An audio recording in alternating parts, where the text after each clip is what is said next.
Good morning all of you. Jyoti public school की online class में आपका स्वागत है। उम्मीद करते हैं घर पे होंगे, स्वस्थ होंगे और मस्त होंगे।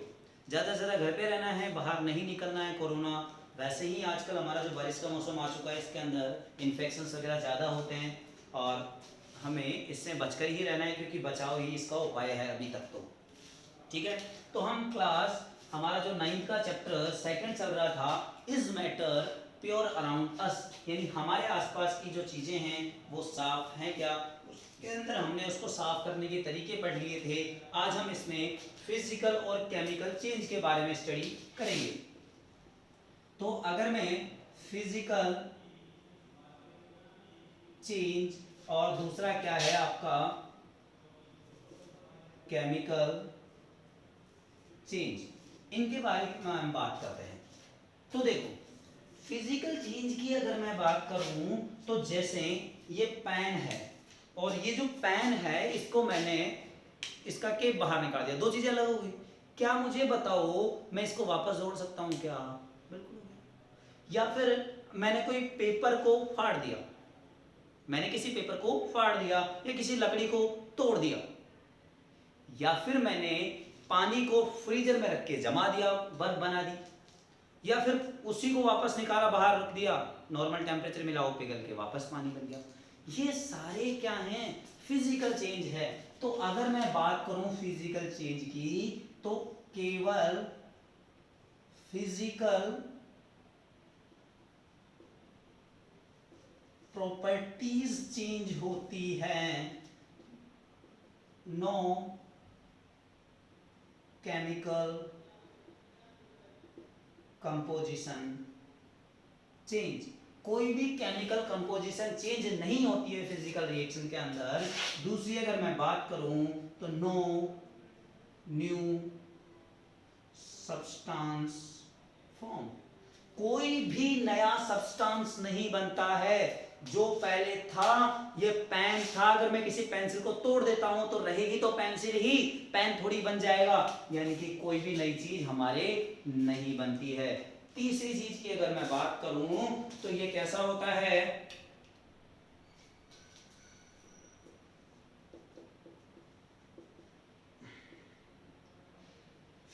टेम्पररी चेंज होता है। कैसा होता है? टेम्पररी चेंज होता है, कुछ समय के लिए चेंज होता है और वापस से उसी फॉर्म में आ जाता है। यानी कि ये कैसा होता है? रिवर्सिबल होता है। रिवर्सिबल रिएक्शन चेंज होते हैं ये। अच्छा, एग्जाम्पल की मैं बात करूं तो एग्जाम्पल आप ले लो, क्या आइस से क्या बना? वाटर, और वाटर से वापस क्या बन गया? आइस।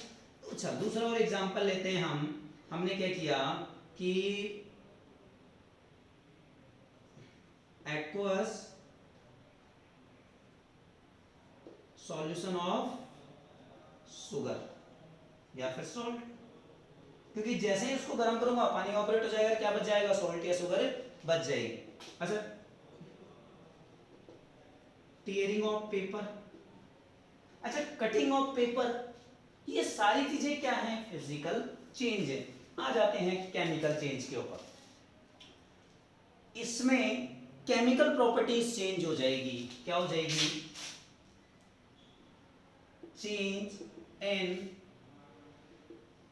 Chemical composition. ठीक है, याद रखना हमेशा कोई नई चीज बनेगी, new substance form, permanent change होगा, परमानेंट चेंज होगा और इरिवर्सिबल चेंज होगा।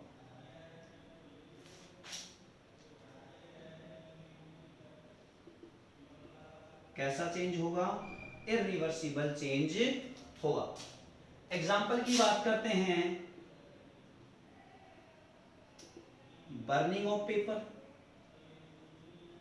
या फिर बर्निंग ऑफ कैंडल ले सकते हैं। मिल्क से कर्ड बन गया। क्या आप कर्ड से वापस मिल्क बना सकते हो? नहीं बना सकते, यानी कि परमानेंट चेंज है, इरिवर्सिबल चेंज है, नई चीज बन गई है और केमिकल कंपोजिशन के अंदर भी चेंज हो गया। अगर मैं बात करूं burning of coal, burning of candle, या फिर अगर मैं बात करूं कि burning of match stick, burning of magnesium, digestion in food, अगर हमारे खाना जो बन गया क्या हम डाइजेस्ट हो गया वापस से उसको हम अलग नहीं कर सकते। Rusting of iron is a chemical change हो गया, या फिर बर्निंग ऑफ क्रेकर या बर्स्टिंग ऑफ क्रेकर, ये सारे एग्जांपल किसके हैं? केमिकल रिएक्शन के।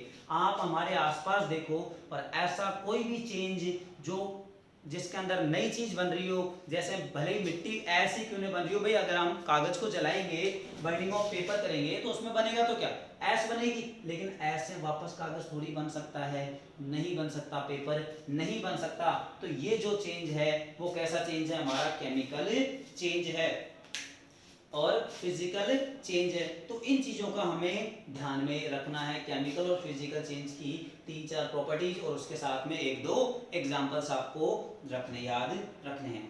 आगे अगर हम चलते हैं तो प्योर सब्सटेंस के ऊपर चलते हैं। अब तक हम इम्प्योरिटीज देख रहे थे, इम्प्योरिटीज को प्योर कैसे करें वो देख रहे थे, लेकिन अब हम चलेंगे जीरो से, यानी कि शुरुआत कहां से होती है, कोई एटम या कोई चीज प्योर कब होती है, प्योर कब होती है। अच्छा मैं आपसे पूछूं कि चीनी आप लाते हो दुकान से और अगर चीनी के अंदर कुछ इम्प्योरिटीज हैं तो बताओ वो प्योर होगा या इम्प्योर होगा? तो वो हमेशा याद रखना कैसा होगा, अगर उसके अंदर कुछ मिला हुआ है, जैसे या फिर हम चावल लाए या हम कुछ और लाए, जैसे चीनी के अंदर थोड़े बहुत चावल मिक्स आ गए तो वो क्या हो गए? इम्प्योर हो गए, वो प्योर नहीं है। या फिर मैं बात करूं आप मिर्ची लाए और मिर्च के अंदर आजकल एडल्ट्रेशन के रूप में यानी मिलावट के रूप में क्या मिला दिया जाता है उसमें, आपका जो ब्रिक पाउडर होता है ये मिला दिया जाता है। या फिर अगर मैं बात करूं दाल लेके आता हूं तो उसमें छोटे छोटे कंकड़ आ जाते हैं। तो ये सारी चीजें क्या है? इम्प्योरिटीज है। और जब तक हम उसको अलग नहीं करेंगे, और अगर सोचो हमारे पास केवल चीनी ही चीनी आए उसमें बाकी कोई चीज नहीं आई तो हम क्या कहेंगे कि वो कैसा है? बिल्कुल प्योर सब्सटेंस है। तो देखो सब्सटेंस की मैं बात करूं तो 2 तरीके के होते हैं। कैसे होते हैं सब्सटेंस? एक होता है आपका एलिमेंट और दूसरा होता है आपका कंपाउंड। ठीक है, एलिमेंट होता है, दूसरा आपका कंपाउंड होता है। और एलिमेंट आपके 3 तरीके के होते हैं। कैसा? मेटल, नॉन मेटल और मेटालॉइड्स। ठीक है, कंपाउंड में कोई सा भी आप ले सकते हो, जैसे NaCl हो गया, H2O हो गया, एटसेट्रा। अच्छा एलिमेंट क्या होता है? एलिमेंट का मतलब हो गया कि जब एक ही प्रकार के एटम्स किसी चीज में पाए जाएंगे। जैसे सर मैंने बताया कि ऑक्सीजन गैस है, क्या है? ऑक्सीजन गैस है बच्चों। तो जो ऑक्सीजन गैस है अगर इसमें केवल ऑक्सीजन ही ऑक्सीजन के एटम होंगे तो ये प्योर एलिमेंट है। अच्छा गोल्ड आता है, प्योर गोल्ड हमारा 24 कैरेट का आता है जो इजीली मोल्डेबल होता है, इसलिए हम उसमें इंप्योरिटीज करके क्या करते हैं उसको 22 कैरेट का बना देते हैं। और 22 कैरेट का जो बना देंगे इसमें हमने कुछ क्या मिला दी? इंप्योरिटीज मिला दी, तो ये हमारा इंप्योर हो जाएगा। लेकिन जो प्योर गोल्ड होगा वो कितने कैरेट का होगा? 22। इसका मतलब जो गोल्ड है उसके अंदर केवल और केवल गोल्ड के एटम्स होंगे तो वो क्या कहलाएगा? आपका प्योर कहलाएगा। लेकिन उसके अलावा में हमने अगर कोई और चीज उसमें ऐड कर दी तो वो आपका कैसा कहलाएगा? इम्प्योर कहलाएगा। अच्छा मेटल की बात करते हैं तो बचपन से पढ़ते आ रहे हैं मेटल्स जनरली हार्ड होते हैं। लोहे के सर मार के देखेंगे तो सर टूट जाएगा, लोहे के कुछ भी नहीं होगा। क्यों? क्योंकि वो तो बहुत ज्यादा हार्ड है। यानी मेटल्स आर मेलिएबल। मेलिएबल का मतलब अगर मैं किसी लोहे की कील को या कोई चपटी सी, तो वो क्या होगी? फैलकर चपटी हो जाएगी लेकिन टूटेगी नहीं। लेकिन अगर मैं कांच को मार दूं तो वो बिखर जाएगा। ठीक है, ये हार्ड होते हैं, मेलिएबल होते हैं, डक्टाइल होते हैं और सोनरस होते हैं लस्ट्रस होते हैं। उसके अलावा बात करूं तो good conductor of electricity and good conductor होते हैं। जनरली मेटल्स हार्ड होते हैं, लेकिन कुछ ऐसे मेटल्स भी हैं जैसे मरकरी हुआ, सोडियम हुआ, पोटेशियम। मरकरी तो हार्ड के बजाय तो लिक्विड में होता है, लेकिन अगर मैं बात करूं कि सीजियम, पोटेशियम, सोडियम चाकू से काट सकते हैं, इतने ज्यादा सॉफ्ट होते हैं। सीजियम तो थोड़ा सा अगर टेम्परेचर मिल जाए तो लिक्विड फॉर्म में बदल जाता है। मैलिएबल बता दिया कैसा होता है। मैलिएबल का मतलब अगर उसको कूटेंगे तो वो चपटा हो जाएगा, सीट की फॉर्म में हो जाएगा। डक्टाइल, डक्टाइल का मतलब हो गया तार की फॉर्म में बदल सकते हैं। कहते हैं कि अगर आप जो चांदी है वो 1 ग्राम चांदी से कई मीटर लंबा तार बना सकते हैं। अगली बात है सोनोरस। सोनोरस का मतलब अगर मैं मेटल को मारता हूं तो उसके अंदर से आवाज निकलेगी काफी ज्यादा। लस्ट्रस का मतलब होता है चमकदार, यानी अगर हमें उसको देखूंगा तो हमारे घरों में जो मेटल्स होते हैं, अच्छा आपने देखा होगा बाहर से वो काले काले होते हैं, उसको थोड़ा सा रब कर लो, रब कर देंगे वो कैसे हो जाएंगे, लस्ट्रस हो जाएंगे। Metals are good conductor of heat and electricity. कैसे होते हैं, हीट एंड इलेक्ट्रिसिटी के गुड। अब इनके जो जस्ट अपोजिट कैरेक्टर होंगे वो कैसे हो जाएंगे, हमारे नॉन मेटल्स हो जाएंगे। कैसे हो जाएंगे, नॉन मेटल्स हो जाएंगे। सॉफ्ट होंगे, नॉन मैलिएबल होंगे, नॉन डक्टाइल होंगे, नॉन सोनरस होंगे, नॉन लस्ट्रस होंगे और bad conductor of heat and electricity होंगे।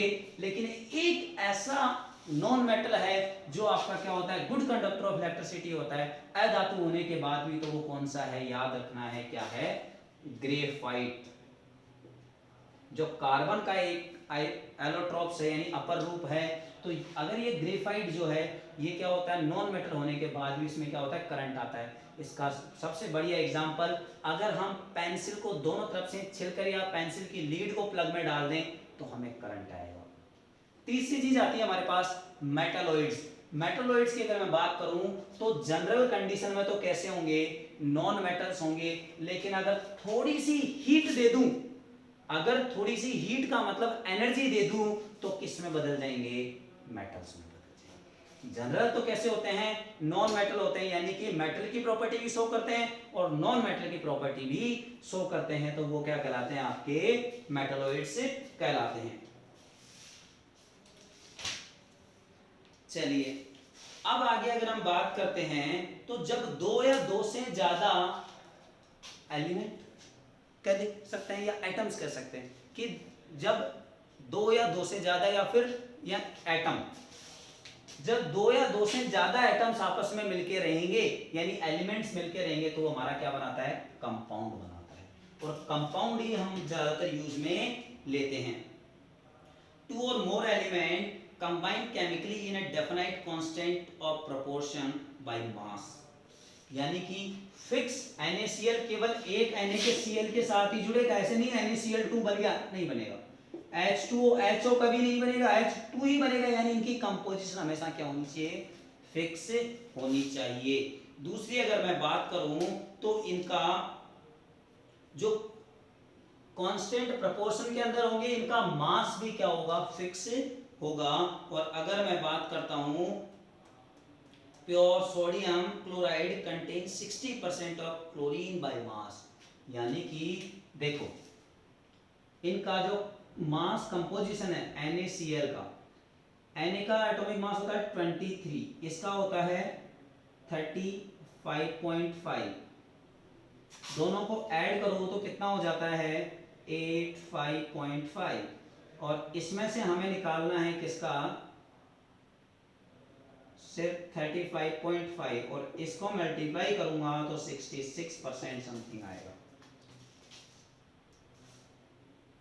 ठीक है, 60.66। तो इस तरीके से इसका मास भी क्या, कंपोजिशन भी क्या होता है, फिक्स होता है। अगर मैं आपसे पूछूं denote the material obtain by the two group look the same, क्या मैं अगर अलग अलग ग्रुप के एलिमेंट्स को उठाऊं, यानी कि हमने पीरियडिक टेबल देखी होगी, 18 पीरियड होते हैं, 7 उसके 18 ग्रुप होते हैं, 7 उसमें पीरियड्स होते हैं। यानी कि अब तक करीबन 108 एलिमेंट्स तो मिल चुके हैं, लेकिन हम कितने का दावा करते हैं कि 118 हैं, लेकिन अभी कुछ मिले नहीं है, क्योंकि और हो सकता है इससे भी ज़्यादा हो। आगे अगर हम चलते हैं तो क्लासिफिकेशन हमने देख लिया, मेटल्स कैसे होंगे, हार्ड होंगे, मेलेबल होंगे, कंडक्टाइल होंगे, सोनरस होंगे, लस्ट्रस होंगे। और अच्छा, कैरेक्टरिस्टिक ऑफ कंपाउंड की बात करते हैं। कुछ ऐसे मेटल्स और नॉन मेटल्स हैं जिनके बारे में आपको पढ़कर सुनाता हूं कि सिल्वर एकमात्र ऐसा मटेरियल है जो बेस्ट कंडक्टर ऑफ इलेक्ट्रिसिटी है, यानी कि अगर मैं सिल्वर के तार लगा दूं तो जितना बिल आता है उससे कम आएगा। क्यों आएगा? सिल्वर बेस्ट कंडक्टर, यानी कि उसमें रेजिस्टेंस नहीं होता, और रेजिस्टेंस नहीं होगा तो करंट पूरा का पूरा पास होगा, करंट का लॉस नहीं होगा, और करंट का लॉस नहीं होगा तो हमारे पास बिल कम आएगा। दूसरी बात करूं, जो लीड होता है, पीबी लीड जो है वो क्या होता है, लीस्ट कंडक्टर ऑफ इलेक्ट्रिसिटी होता है, यानी कि उसके अंदर सबसे ज्यादा करंट का लॉस होता है। दूसरी बात करें कि मेटल्स जनरली हार्ड होते हैं, लेकिन मैंने बताया मरकरी जो मेटल है वो कौन सी फॉर्म में पाया जाता है, लिक्विड फॉर्म में पाया जाता है। और अगर टंगस्टन की बात करूं तो टंगस्टन ऐसा मेटल है जिसका हाईएस्ट बॉइलिंग पॉइंट है, यानी वो पिघलेगा ही नहीं बहुत ज्यादा, यानी कि करीबन 3410 डिग्री सेल्सियस पे जाके वो पिघलता है। मरकरी, सीजियम, फ्रांसियम, ये कैसे हैं, ये लिक्विड मेटल्स हैं। कौन सी फॉर्म में पाए जाते हैं, लिक्विड फॉर्म में जाते हैं। Francium is the most reactive. अगर मैं फ्रांसियम की बात करूं, जो मेटल है फर्स्ट ग्रुप का मेटल है, एलिमेंट है, और ये कैसा होता है आपका, मोस्ट रेडियो एक्टिव। अच्छा, रेडियो एक्टिव क्या होता है उसकी बात करें तो रेडियो एक्टिव सब्सटेंस वो सब्सटेंस होते हैं जो अपने आप टूटते रहते हैं, जैसे हमने यूरेनियम देखा, या फिर हम बात करें कि नेपच्यूनियम, अलग अलग जो हैं ये। अगर हम बात करें तो ये जो न्यूक्लियर बम वगैरह बनाते हैं वो भी ऐसे मेटल्स के बनाते हैं जिनसे क्या होता है, हीट का बहुत ज्यादा प्रोडक्शन होता है।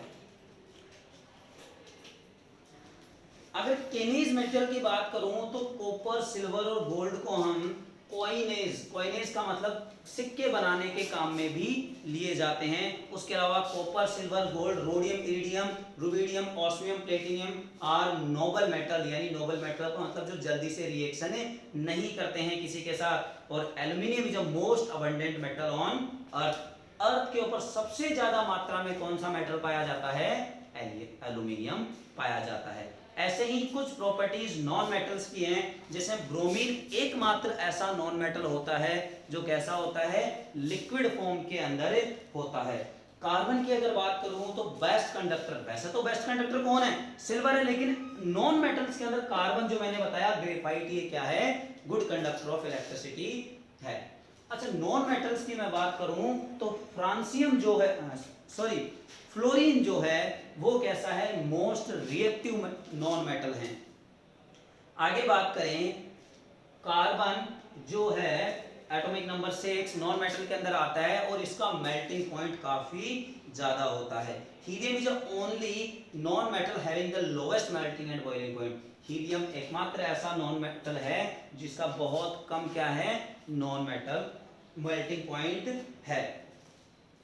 और अगर नॉन मेटल्स की बात करूं तो लगभग 11 नॉन मेटल जो एलिमेंट्स है वो कैसे हैं, गैसियस फॉर्म के अंदर पाए जाते हैं। एलिमेंट और कंपाउंड के अंदर कुछ डिफरेंस देख लेते हैं, उसके बाद में हमारा चैप्टर खत्म हो गया लगभग। तो देखो, एलिमेंट जो है वो प्योर सब्सटेंस होता है, उसमें एक ही तरीके के एटम्स होते हैं, लेकिन कंपाउंड में एक तरीके के 2 या 2 से ज्यादा एटम्स पाए जाते हैं। एटम्स जो होते हैं, एलिमेंट जो होते हैं, ये मोनो एटॉमिक होते हैं और इनको फिजिकल या केमिकल प्रोसेस के द्वारा हम सेपरेट कर सकते हैं। और जो कंपाउंड होते हैं, ये क्या होते हैं, 2 या 2, पहले ही पता है हमें, 2 या 2 ज्यादा से, यानी पॉली एटॉमिक एलिमेंट्स यानी कंपाउंड ये होते हैं। There are only limited number of element in the universe. इस यूनिवर्स में केवल लगभग 118 की अब तक हम बात करते हैं, लेकिन कंपाउंड्स तो बहुत सारे हैं इस दुनिया में, यानी कि इनकी तो कोई गिनती ही नहीं है। The property of element in a property of its atom, यानी एलिमेंट वही प्रॉपर्टी शो करेगा जो उसका एटम शो करता है, लेकिन जो Na की अलग प्रॉपर्टी होती है, Cl की अलग प्रॉपर्टी और NaCl की अलग प्रॉपर्टी होती है, यानी कि इनके जो एटम्स के ऊपर इसकी प्रॉपर्टीज डिपेंड नहीं करती है। और अगला एक और टॉपिक है आपका, वो क्या है, मिक्सचर और केमिकल कंपाउंड में डिफरेंस। तो केमिकल कंपाउंड जो होता है वो आपका होमोजेनस मिक्सचर होता है, लेकिन जो मिक्सचर होता है वो आपका हेट्रोजिनस होता है। केवल सॉल्यूशन को छोड़ दूं तो मैं, केवल सॉल्यूशन को छोड़कर बाकी के जो मिक्सचर है वो कैसे होते हैं, हेट्रोजिनस होते हैं। अगर मैं प्रॉपर्टीज की बात करता हूं तो जैसे मैंने नमक और चीनी दोनों मिलाया तो दोनों का कैरेक्टर शो होगा, लेकिन कंपाउंड में प्रॉपर्टी ही चेंज हो जाती है उनके। तो इस तरीके से कुछ हमारे एलिमेंट्स, कंपाउंड, मिक्सचर के अंदर डिफरेंसेस है। तो यहाँ पर हमारा चैप्टर खत्म हो जाता है। अगले क्लास में हम इस चैप्टर के कुछ डाउट्स करेंगे। आप भी पढ़िए, कोई डाउट होता है तो उसको कमेंट करके हमें बताइए। धन्यवाद।